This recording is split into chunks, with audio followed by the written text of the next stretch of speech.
2 ദിനവൃത്താന്തങ്ങൾ 19 അധ്യായം 6 വാക്യം. നിങ്ങൾ ചെയ്യുന്നത് സൂക്ഷിച്ചുകൊള്ളുവിൻ. നിങ്ങൾ മനുഷ്യർക്കല്ല, യഹോവയ്ക്ക് വേണ്ടിയത്രേ ന്യായപാലനം ചെയ്യുന്നത്. ന്യായപാലനത്തിൽ അവൻ നിങ്ങളോട് കൂടെ ഇരിക്കുന്നു.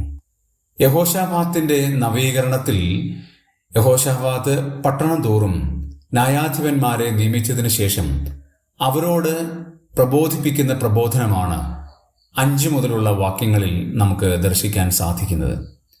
അതിലേറ്റവും പ്രധാനപ്പെട്ട ഒരു കാര്യം പറയുകയാണ്, നിങ്ങൾ ചെയ്യുന്നത് സൂക്ഷിക്കണം. നിങ്ങളിരിക്കുന്ന പദവി വളരെ പ്രധാനപ്പെട്ടതാണ്. നിങ്ങൾ ചെയ്യുന്ന ഓരോ പ്രവൃത്തിയും അത് സൂക്ഷിച്ച് ചെയ്യണം. കാരണം നിങ്ങൾ മനുഷ്യർക്കല്ല ന്യായപാലനം ചെയ്യുന്നത്, യഹോവയ്ക്ക് വേണ്ടിയാണ്. അതുകൊണ്ട് നിങ്ങളുടെ ഓരോ പ്രവൃത്തികളും വളരെ ജാഗ്രതയോടെ ആയിരിക്കണം എന്ന് യഹോശാഫാത്ത് ഓർപ്പിക്കുകയാണ്.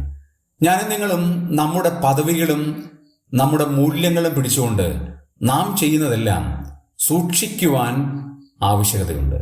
നമ്മുടെ ആത്മാവിന് വിരുദ്ധമായി ഒന്നും ചെയ്യാതെ, പവിത്രാത്മാവിന് വിരുദ്ധമായി ഒന്നും ചെയ്യാതെ ദൈവാത്മാവിന് വിധേയപ്പെട്ട് ജീവിക്കുവാൻ ദൈവം നമ്മിൽ നിന്ന് ആഗ്രഹിക്കുന്നു. അങ്ങനെ ആയിത്തീരുവാൻ കർത്താവ് നമ്മെ സഹായിക്കുമാറാകട്ടെ.